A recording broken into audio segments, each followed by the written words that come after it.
and welcome to WeatherTech Raceway Laguna Seca for our 5th edition of the MotoAmerica Race Line, where we help you play to win and have a chance to be part of the MotoAmerica action along with your favorite rider. Today, I am stoked. I've got my co-host and my guy, Ben Wilson, not only here with me, but in the flesh at Laguna Seca. First time. What are you thinking? Let's go. This is amazing. You roll in here, fog is just cascading over the track in the morning, then marine layer burns off, and we've got some riding, man. This is awesome. Stoked to be here with you. Yeah, it's great having you here. Hopefully later on you get a chance to maybe get a lap around the place and get to check it out. But typical morning. It was foggy, as we know. It gets like that at Laguna, but now we're getting some great weather. I think the track's going to be fast today. There's a lot of motivated riders. We got Superbikes, Supersport, and baggers that we're going to be covering in our show here today to help you look at some of your favorite riders and things like that. And we'll start off with Superbike. We've got a great championship battle going with some guys at the front, which we've seen the odds change a lot. Sure thing. Quite a bit, so, especially when Herrin was 50 points back. Now he comes into Laguna Seca, a track that he loves, a track that he's won here before, and a place that I think he's going to do well again this weekend. And the fact you have not 2 but 3 races here, first time in a couple of years we've had that. And futures, to me, are the most interesting part of this, Jason, because early in the year with Herrin off to a slow start, you could have got him at 4-1. That's when we first mentioned his name. He drifted as far as plus 550. Now look at these futures odds. Minus 134. He's taking the 8-point lead over Cam Beaubier. And with the 4 straight race wins, the win last year here, the consistency for Josh Herrin, as much as the time to bet him futures-wise has probably passed, you still got to think he is the man who should be the favorite at this point. Well, the thing is, I think for a long time, the narrative has been Cameron Beaubier is the best rider in our paddock, and he's got a great package underneath him with the Tytler's BMW. That started to change with me a little bit. Josh Herrin right now, I feel, is more mature than he's ever been. I think he's riding better than he ever has. He's in a great place off the track as well, and it's really showing. He's got a ton of confidence with a great team, and it's not just now where Beaubier can take the lead and get away. Herrin's got the pace to go with him. As far as how that translates, though, to single races, I think you're totally spot on. The investment, and it should have already been made. You still, minus 134, it's the worst price you would have paid all year, but still, we feel like he is the man to beat that number 1 for Josh Herrin on the Ducati. At the same time, though, I'm curious your thoughts on Beaubier from a single race perspective, JP, because he was minus money for most of the races to start the year. We'll take a look in a second at the single race odds. Now you're getting him plus money, so it is a bit of a discount. I'm a big fan of buying low on guys with high pedigree. Beaubier has been one of the fast riders on track pretty much every race this year, and he did win here a season ago, so curious your thoughts how he'll look this week at plus 105. I think anytime you can get him at plus money is not a bad bet with Cameron Beaubier, for sure. There's a reason why he's won so many Superbike championships. I question right now just the confidence. I mean, Cam's got a ton of confidence, but the thing about Herrin that Herrin's doing, which is impressive, is he's going fast. He's not falling over, Ben. He's making no mistakes. Cameron knows as a racer that that's a tough guy to beat, but when you can get Cam Beaubier at Laguna Seca, a home race, he's going to have a lot of family here, a lot of friends. This is where I feel like he's got to kind of take back this championship. Getting him at plus money, I think, is a good number for you. Especially when you're talking about your rival winning the last 4 races. Man, would he love to do it here. You know, guy, you talk about good form coming in. Jake Gagne had really good single lap runs, was on pole after qualifying in the 2nd race at the Ridge last week. You see him a little further down the odds board. It's hard to, at least for me, JP, some of these longer guys to feel excited about when you think about how good Herrin has been, especially over the last month. But at least when you see a rider like Gagne, the race pace has been there. The race pace has been there. I just feel like when you look at Gagne right now, the other two just have a little step, a little something more.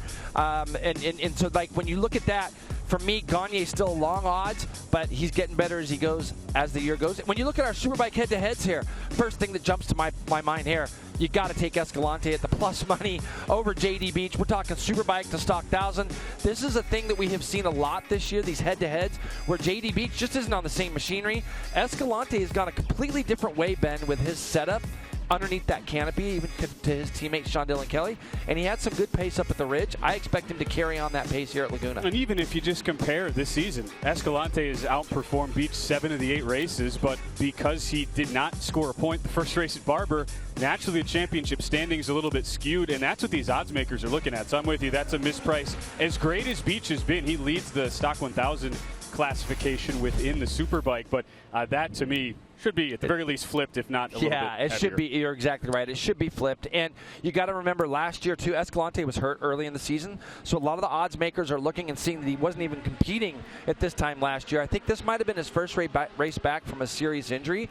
And it's taken him that long to kind of get going. So, again, yeah, you have to go Escalante over Beach in that case. In the meantime, yep, let's go to the Supersport where it's a two-man race. Both riders at this point, P.J. Jacobsen and Matthew Skoltz, are minus money in the futures race. We were talking about Skoltz at nearly 2.5 to 1 last week to buy in on him futures-wise. Well, he goes out, he wins both races, Jason, and now he's closed the gap. My question to you is, as you see the race 1 odds, and Jacobsen has drifted a little bit, plus 161, is this the time to use that teeter-totter and go back on Jacobsen, who you know will be awfully motivated after getting beat twice by Skoltz? Well, there's a couple things that we have to look at here, Ben, and the one thing is that Yamaha this week, they've actually added weight to that R9. Whether they were able to go testing and see what the weight of that bike feels like now for Matthew or for Blake Davis or for any of the other R9 riders, I'm not sure if they did that. PJ's going to come in here knowing that he got a double win here last year. Again, you're getting a guy that's leading the championship at plus money. And from what you've taught me this year, that's the kind of stuff that you have to look at. And at plus 161, with a hungry guy that wants to take this championship back, even though he's leading it, all the talk right now is about Matthew. You and I at the last round saw him at plus 220, I think it was, for him to win the championship, Matthew. Yeah. And we both said, you got to jump on that while at plus number. And he went out and did what he needed to do at the Ridge. I think PJ can rebound this weekend. It just depends how competitive they got that R9 as far as with the weight being added. I'm glad you and I were thinking simpatico here, because that's a best bet for me. Look to slot that in on Jacobsen, just over plus 160 there. And yeah, as far as the futures, we were talking Skoltz. He was plus 220. Now he's minus 111. He's the second favorite on the futures market. How about we go a little head-to-head here as far as the Supersport is concerned? You love these head-to-heads. That's where I think we found the best value this year. It's really hard for books just in general to price these as you go a little bit deeper down the board. And here we go. Jake Lewis, 5th in the standings against Teague Hobbs. Now, Lewis, he's been outside the top 6 the last 4 races here. He's been out of form. Is this the sort of guy you look to buy low on, since his general championship standing, Jason, has been better than Hobbs? Or is this a thing where you just keep playing the hot hand, look to get Hobbs here at an underdog price? Well, I think, look, Teague's coming off a great weekend at the Ridge. His best weekend we've seen him in Supersport. He's got a very experienced teammate in Josh Hayes that he's gone out and showed that he can outperform at times. So when you look at this right here, Teague is definitely the guy on the roll. But, man, Jake at minus 129, you think of all the things Jake's accomplished. Again, we got to go back to they've weighted these bikes down a little bit, and I think it's gone throughout the field on the R9. Look, this one here is too hard for me to bet. I'd probably stay away from it. I respect Jake because of his experience. Teague's a young guy coming up right now. I think these two guys will be glued together on the racetrack this weekend. Yeah, I keep thinking that if this price was made, 4 weeks ago, you're probably looking at Lewis minus 300 or greater. You wouldn't even made a head-to-head. That just tells you, A, how good Hobbs has been recently, B, some of the struggles for Lewis. Would still give the edge to Lewis there. Yes. Don't think that's a bad bet to make, even though it has come down and you're getting now minus 129. All right, on to King of the Baggers, our third and final classification for this week's edition of the MotoAmerica Race Line. 42 days since we saw these guys run at Road America. What sort of adjustments have you been hearing about in the paddock since then? Well, I wish we could have had that race a week later after all the controversy and things that we had. There's some hatred here, which I love. Little Harley Indian battle going. Troy Herfoss is plus 161 this week.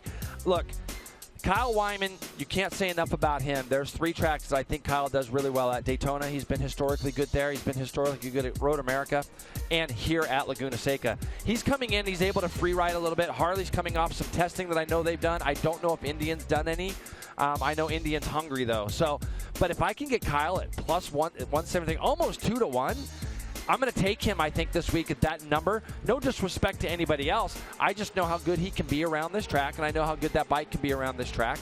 And I think that when you look at it, getting him at that number, I think is got some value to it. You're talking about a rider who is 56 points clear at the top of the championship standings, and you're still getting him second on the odds board. Harley has a history of success here at Laguna Seca, and we didn't see this rider on the first page of our odds screen. Am I crazy for thinking, after how good he rode at Road America, but had 2 awful breaks, had the DQ at the end of race 1, the crash at the end of race 2, So it didn't look good in the final number sheet, but Bradley Smith is on a Harley, and he's 51-1. Am I insane for thinking he's got at least a puncher's chance this week? I mean, the guy's ridden MotoGP. I think that you're spot on that one, and I think he's going to be coming here hungry to win. And again, another factory Harley rider that did 3 days of testing or 4 days, whatever they've done. And when you look at that, you think to yourself, well, Bradley Smith, with all of his experience, to get him at that kind of price, are you kidding? That's just wild. So, and on the other side, going back real quick, Kyle's coming here. He can free float. He's got a huge race win. Troy's got to win.